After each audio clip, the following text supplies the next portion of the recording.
Well, you should be moving into local government. Medyo malaking diferensya yung trabahong yan sa Senate, right? What can you do as a local government official?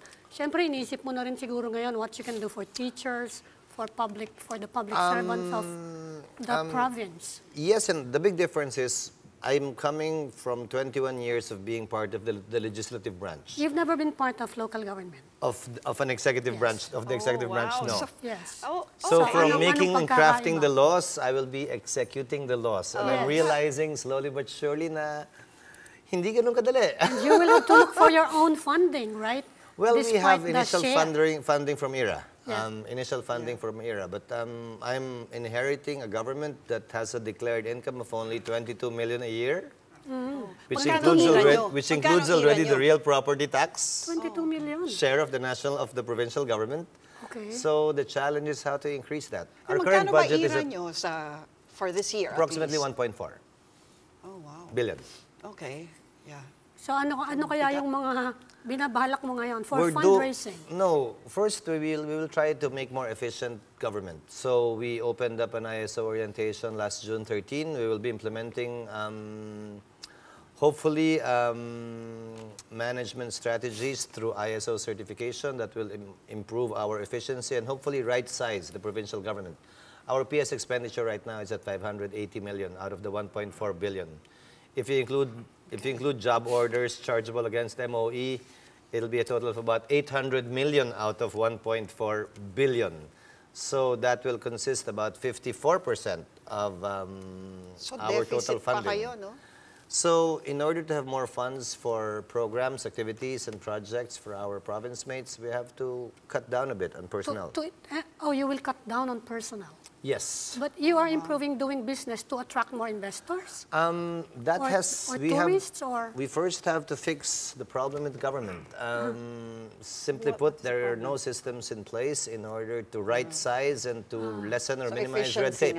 Yeah. Okay. Dun muna kami. Okay. So you're not thinking industry yet? I mean, you know what industries to develop? It will go hand in hand.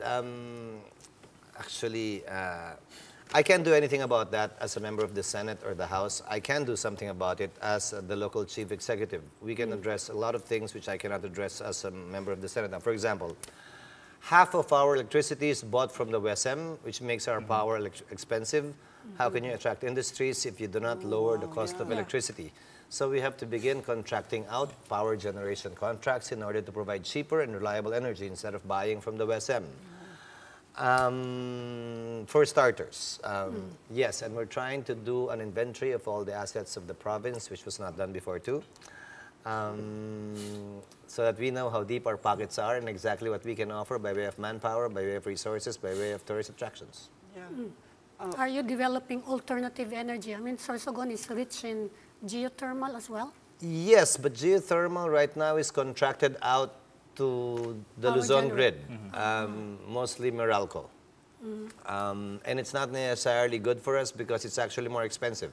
Really? Geothermal is by far more expensive than coal-fired or hydropower plants. Yeah, well, of course. So coal is cheapest. It's not necessarily, hydro is cheaper, but it's not necessarily in our interest to buy from them. So it depends on the price. You were talking about the need to write certain things in local governance that you were not aware of before when you were in the legislature. Tell us more about that. How things opened your mind and what you found that is problematic. Not just in Sorsogon, but from your point of view, it applies to all. Actually, I used to teach local government at the UP College of Law before I ran for public office in 1998. It has piled up since 1991, since the enactment of the Local Government Code. Congress passes a law requiring LGUs to do this. The Civil Service issues a regulation requiring LGUs to do this. But the law is supposed to empower local government. It's the devolution code. Yes, but given some abuses committed by previous local chief executives, Congress in its wisdom decided to impose certain restrictions, such as in the Local Government Code, your 20% development fund, your 45% PS cap, personal services cap, 5% on calamity, 5% on gender, on GAD. So it's not really fully devolution, you know? It's not really. And then DOH issues regulations left and right, the LG, DANR, DOT, CSC, COA, DBM. In fact, about 2 months ago, I tried to research on it. There is not a single book that actually contains everything, so we have to do it manually. You have to find out all CSC issuances, all COA issuances, all DBM issuances, all DALG issuances to make sure that you are compliant and they won't file a case against you. You're saying, in effect, that local government officials don't really have any flexibility in dealing with their own funds. Not that much. Unless you generate your own sources of revenue, like the Metro Manila cities and municipalities, in which case they will have more flexibility. Kaya dito, di ba, sa Metro Manila, libre ang school bag, libre ang sapatos, libre ang uniforme, because these generally are relatively freer funds because they have the capacity to generate their own sources of revenue. But in provinces such as Sorsogon or in other provinces, unlike Metro Manila, Cebu, or Bacolod. So yung chartered cities mas may ano? You're talking about chartered cities? Not necessarily. That's a distinction made a long time ago. Now all cities are either component cities, meaning they're still under the province, or independent component or highly urbanized cities, meaning independent of the province. But whether chartered or not, the question is, do they still vote for provincial officials?